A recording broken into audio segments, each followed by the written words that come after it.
सभी को नमस्कार। जय श्री राम। भाइयों, जो मेरी पहली फेसबुक आईडी थी उसमें बहुत कुछ मैंने बोला और आपका स्नेह प्रेम भी मुझे बहुत अधिक प्राप्त हुआ। दुख भी होता है कि इतने लंबे समय तक मैंने भगवान श्री राम से लेकर विष्णु, भगवान शिव, भगवान नारायण और सबसे इम्पोर्टेंट राम के नाम की शक्ति की महिमा तो मैंने हमेशा आपके समक्ष प्रस्तुतिकरण की है। और साथ ही साथ राजनीतिक विषय अपने बच्चों के लिए, यंगस्टर्स के लिए, नौजवानों के लिए भी मैंने बहुत बोले हैं, पर मैंने उसके लिए काफ़ी प्रयास किया है, मेल भेजी हैं 2-4 अभी तक, पर कोई जवाब नहीं आया है, वो बंद हो गया। पर चलिए कोई बात नहीं, मैं उन सब विषयों को धीरे धीरे ले लूँगा। एक तो मैं आपको एक आज यह विषय बताना चाहता हूँ इस बारे में कि हमारा जो सनातन धर्म है वह पूर्ण रूप से साइंटिफिक है और संस्कृत भाषा पूर्ण रूप से साइंटिफिक है। यह मैं उसमें सब बता चुका था, मैं सब आपको इसमें बताऊंगा थोड़ा थोड़ा करके। हमारे जितने भी अवतार हैं, जिनमें से मुख्यतः भगवान श्री राम और भगवान श्री कृष्ण, उन के जीवन से हमें बहुत कुछ सीखने को भी मिलता है। और उन्होंने जो मानव जाति के लिए आयाम स्थापित किए, जो नियम, जो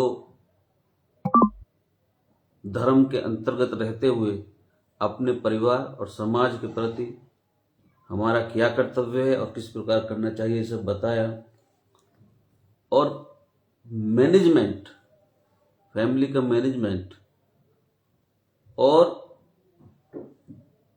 पूरे समाज का मैनेजमेंट कैसे करना चाहिए, भगवान श्री राम ने अपने व्यक्तिगत जीवन के आधार से सारी चीजें, व्यक्तिगत जीवन जीते जीते उसी में अध्यात्म है।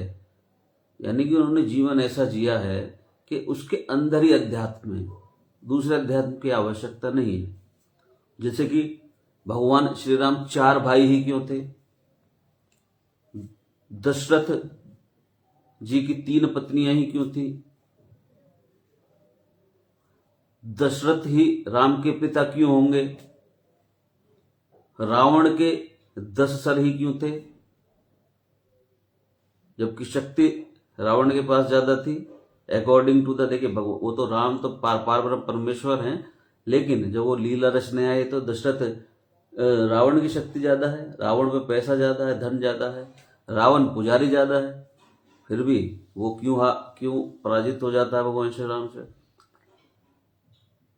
सर 10 ही क्यों है?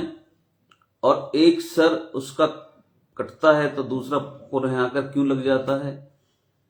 इन सब बातों से पूरी की पूरी आध्यात्मिकता इन्हीं चीजों में, इन्हीं अपने जीवन में सारी उन्होंने बताई है। और 3 पात्र ऐसे हैं जिनको सजा मिली है रामायण में। तो मेरे कहने का अर्थ है, भगवान और माता सीता ही भगवान श्री राम की पत्नी क्यों होंगी?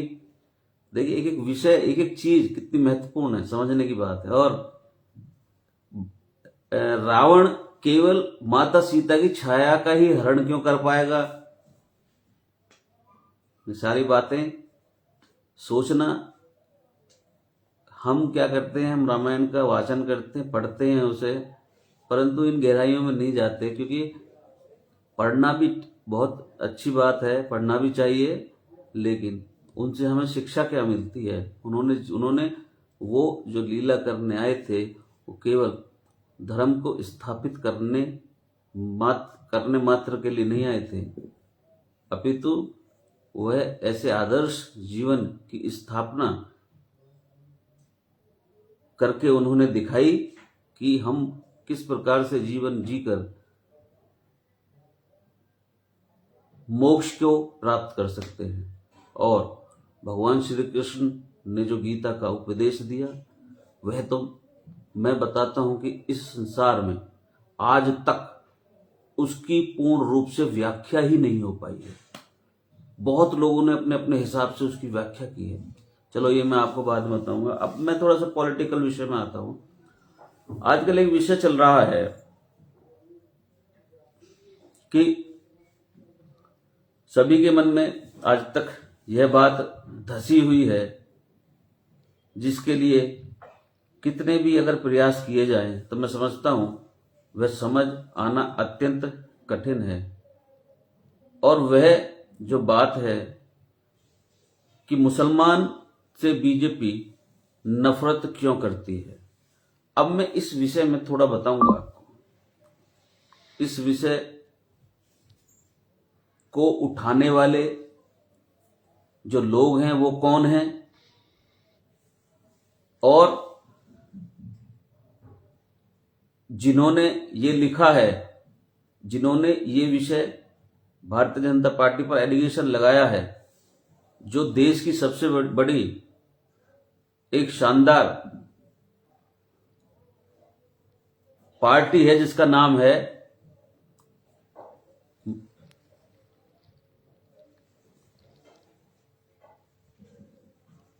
मजलिसे इत्तेहादुल मुसलमीन। और हो सकता है इसमें कुछ नाम में गलती है, परंतु यही है। उन्होंने एलिगेशन लगाया है, उन्होंने पूछा है कि मुसलमानों को हम क्यों नफरत करते हैं। इस देश के लिए, अब मैं आपको बताता हूं, इस देश के लिए शहीद होने वाला पहला जो गैलेनियट अवार्ड जो विजेता थे, विनर थे, वो ब्रिगेडियर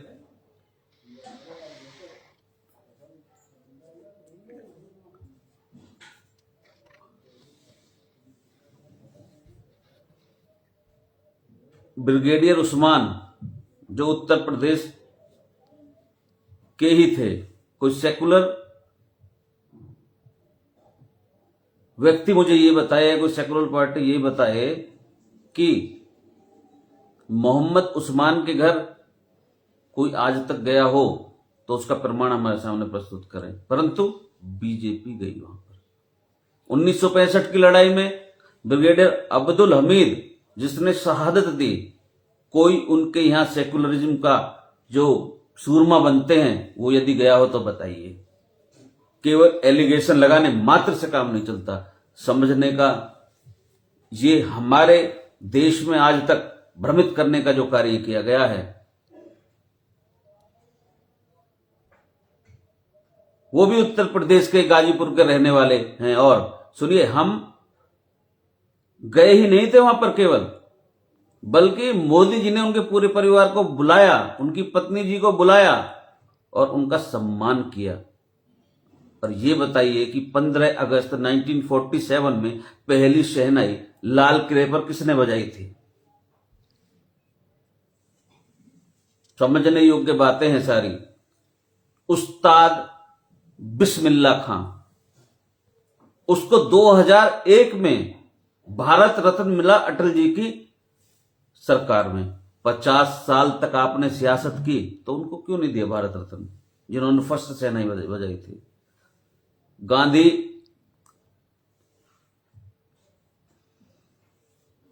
और देखिए राहुल गांधी, मैं फिर दूसरे विषय पर आ रहा हूं। ये कुछ ऐसी बातें हैं जो बहुत प्रचलन में हैं।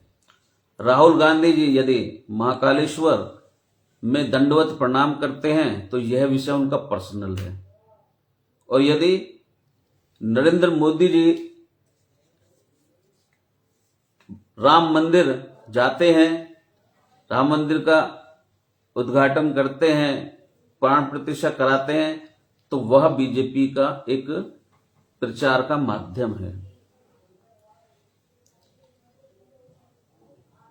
हिंदुत्व को बढ़ावा देने का माध्यम है। तो मैं आपको एक बात और बताता हूं कि राहुल गांधी जी के परिवार के विषय में मैं दो बहुत महत्वपूर्ण बातें जानता हूं, जिसमें से आज मैं आपको एक बताऊंगा कि उनका हिंदुत्व से दूर दूर तक कोई लेना देना नहीं है।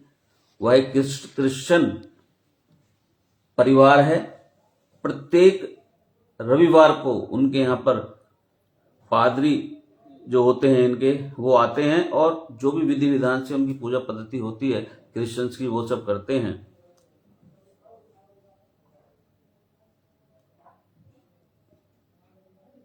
और आप मुझे ये चीज बताइए कि केवल एक व्यक्ति के नाम, एक व्यक्ति को छोड़कर कांग्रेस पार्टी ने अपने पूरे कार्यकाल में उनके मुख से कभी हिंदू सुना है? और एक एलिगेशन और चल रहा है कि हमारे, अब बहुत प्रचलन में है ये, बहुत ज्यादा इस बात पर बहस भी होती है, मैं देखता हूं डिबेट भी होती है, लोग मीडिया पर आते हैं, बोलते हैं। तो आज तक है कि यह विषय बना हुआ कि हमारे किसी सांसद ने लोकसभा में यह कहा है कि हम चीन अंदर घुसाया था, हम रोक नहीं पाए। तो लोकसभा में जो भी कार्रवाई होती है तो आप सभी जानते हैं वह ऑन रिकॉर्ड होती है। तो उनको ये कहना चाहिए था, पहले उनको निकलवा कर रिकॉर्ड में से जब उसको प्रस्तुत करना चाहिए था। देखिए, बयानबाजी कोई भी कर सकता है, बाहर कोई कुछ भी बोल सकता है, क्योंकि अभिव्यक्ति की आजादी है, परंतु देश को भ्रमित करने के लिए प्रत्येक बात का सिद्ध होना अति आवश्यक है। यदि भ्रमित करते हैं ये लोग और ये बोल के चले जाते हैं, इस विषय में जब ये लोकसभा के अंदर बैठे होते हैं तो इस विषय में कोई चर्चा भी नहीं करता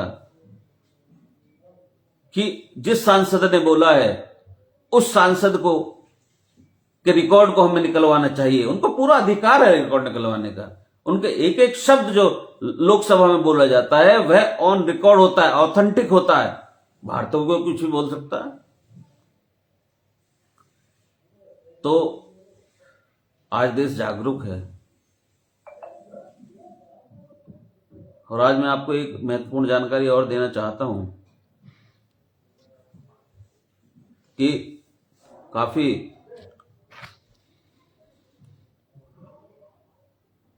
बेरोजगारी की बात चलती है। बेरोजगारी के विषय में वैसे तो बड़ा लंबा चैप्टर है, परंतु मैं एक केवल आपको उदाहरण दूंगा कि 2014 में जब हमारी सरकार आई थी तो 11 करोड़ ईपीएफओ अकाउंट्स थे, यानी कि employ provident and fund organisation के अंतर्गत कर्मचारी भविष्य निधि के अंतर्गत जो खातों की संख्या थी वह 11 करोड़ थी और आज you can check this is 27 crore, यानी 16 करोड़ ये बढ़ गए। अब आप मुझे ये बताइए कि ये 16 करोड़ बढ़े हैं, ये क्या हमने एम्प्लॉयर दिए, हमने एम्प्लॉयर दे के हमने इनको इम्प्लीमेंट किया? ये केवल और केवल एम्प्लॉय के लिए ही होता है सुविधा। तो 16 करोड़, ये तो स्वाभाविक बात है, यदि 16 करोड़ खाते बढ़े हैं तो 16 करोड़ लोगों की रोजगार मिला है। ये भी भाजपा ने करा दी है।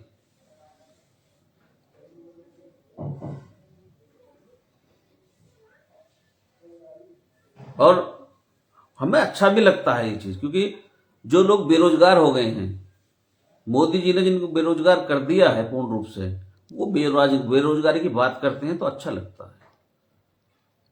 परंतु रिकॉर्ड के साथ बात करें तो और भी अच्छा लगेगा। आज सारा विपक्ष बेरोजगार है और इस विषय में अपोजिशन कहता है कि जो बेरोजगारी है वह बढ़ रही है। अब आप यदि मैं कहने लगूं यहां से कि क्या अगर अमेरिका है, आप कहोगे हाँ, मैंने कहा आपने देखा है, क्योंकि नहीं, यदि आपने अमेरिका नहीं देखा तो अमेरिका वहां से खत्म हो जाएगा। यदि एम्प्लॉयमेंट बढ़ा है 16 करोड़, तो आपके कहने से क्या वो खत्म, आपके झूठे एलिगेशन लगाने से वो समाप्त हो जाएगा? एलिगेशन प्रूवन होना चाहिए। और मैं एक चीज और बता दूं, हमेशा विपक्ष कहते रहे हैं कि हमें धर्म के आधार पर राजनीति नहीं करनी चाहिए, तो मैं आपको सबसे पहले ये बताता हूं कि भगवान श्री राम के नाम का पर अपनी चुनावी कैंपेन की शुरुआत 89 में किसने की थी? राजीव गांधी जी ने। और धर्म पर्सनल विषय है, ये लोग रोजा अवतारी रखते थे, रोजा अवतारी है या अवतारी आई डोंट नो, मैं भूल रहा हूं थोड़ा, करते थे, परंतु रोजा नहीं रखते थे, रोजा अवतारी करते थे। और ऐसा पर्सनल था कि 2014 के बाद इन्होंने बंद कर दिया। और एक मुख्य बात, उत्तर प्रदेश में सबसे ज्यादा जिले कर्फ्यू में यदि कभी रहे तो इनकी सरकार में रहे 55 जिले। और विधानसभा में उत्तर प्रदेश हाईकोर्ट, इलाहाबाद हाईकोर्ट में दंगाई घुस गए, सेना को बुलाना पड़ा। और आपको मैं डेट बता देता हूं, यह डेट थी 13 सितंबर 1994, जब सपा और बसपा की गवर्नमेंट थी। इलाहाबाद कोर्ट के अंदर दंगाई घुसाए थे और उनको रेस्क्यू करने के लिए, उनको हटाने के लिए सरकार सेना तक की सहायता ली गई थी। और अब इस विषय को मैं धीरे धीरे आपके समक्ष और बढ़ाऊंगा। संसद में अटल बिहारी जी ने कहा था मुलायम सिंह जी से कि आप तो वो सरकार हैं जो राम मंदिर के आंदोलनकारियों पर गोली तक चलवा देते हैं। तो कहने का अर्थ है, इनके जितने भी कारनामे हैं विपक्ष के, जिसकी वजह से ये एकजुट हुए हैं कि तू मेरी मत कहिए, मैं तेरी मत ना कहूंगा, बस हम जीत जाएं कैसे। परंतु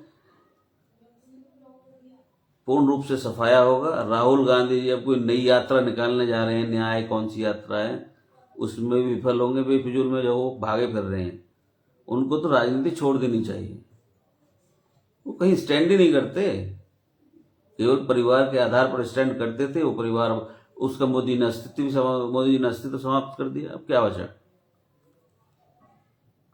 तो उनको तो मैं पहले एक पोस्ट में लिख भी चुका हूं कि प्रियंका जी, उनको यदि भाई के तौर पर ये कह दें कि आप बस स्टॉप कर दीजिए राजनीति, तो बड़ा अच्छा रहेगा। नहीं तो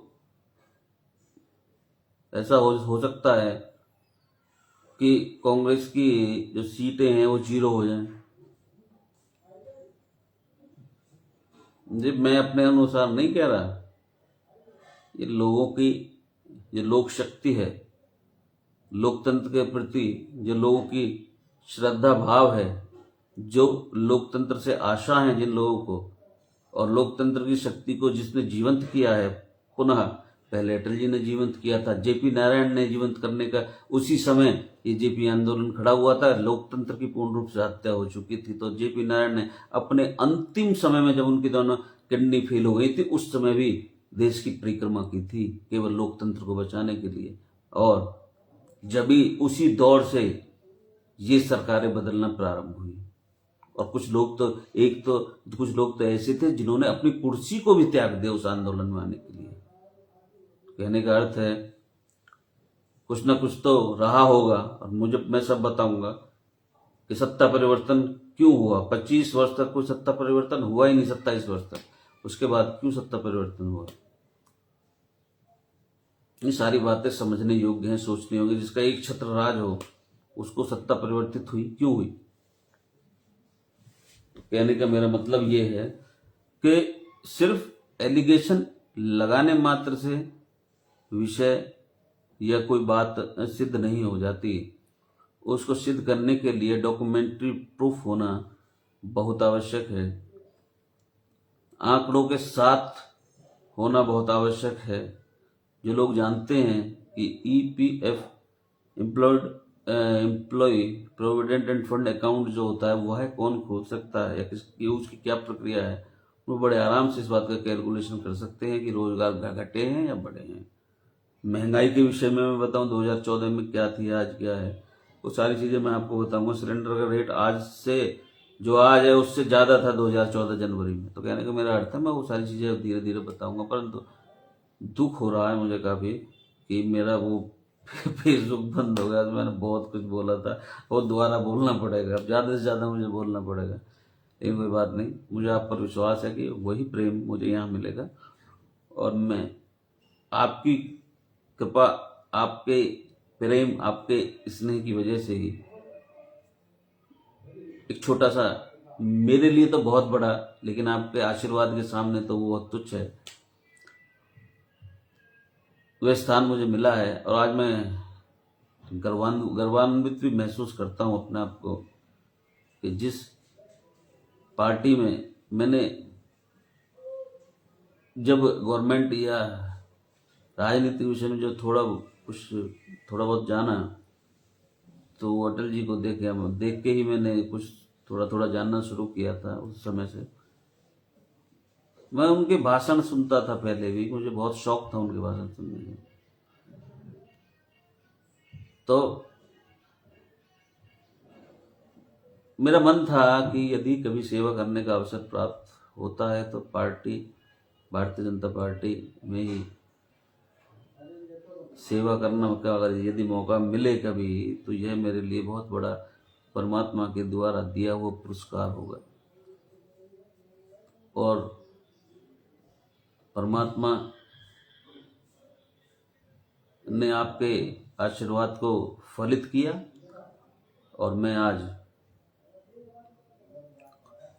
आपके समक्ष छोटा सा एक सोल्जर बीजेपी का हूँ, बैठा हूँ आपके प्यार से। लेकिन मुझे अपने यंगस्टर्स की, अपने युवाओं की बहुत चिंता है। मैं एक्चुअल में शुरुआत मैंने उन्हीं से की थी। और आज भी जो पश्चिमी सभ्यता जिस प्रकार से हमारे देश पर हावी हो चुकी है, वो एक्चुअल में जानते ही नहीं है कि हमारी शक्ति क्या है। वो हमारे यहाँ से लेकर जा रहे हैं।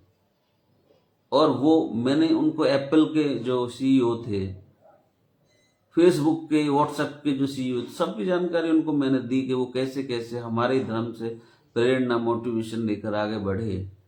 लेकिन हम अपने मोटिवेशन के स्रोतों को सभी को भूलते जा रहे हैं। आज हम यदि किसी मंदिर में जाते हैं तो वह हमारे लिए एक पिकनिक की तरह होता है। श्रद्धा भाव नहीं उतना रहा जितना पहले होता था। आज तो एक पिकनिक या एक टूरिस्ट प्लेस की तरह जो है, ये जो सुनामी आई थी ये 2013 में, शायद 12 या 13 में, वो इसी कारण से आई थी कि आप परमात्मा के स्थान पर, परमात्मा के अतिरिक्त किसी और इच्छा वजह से जाएंगे तो वह परमात्मा कभी न कभी उसका अपने आप स्वयं अपने तरीके से उसका आपको दंड देगा। और मन तो कर रहा है बोलूं भगवान श्री राम के ऊपर, परंतु समय ज़्यादा हो गया है। आप सबने मुझे सुना, धन्यवाद, बहुत बहुत शुक्रिया। जय जय श्री राम।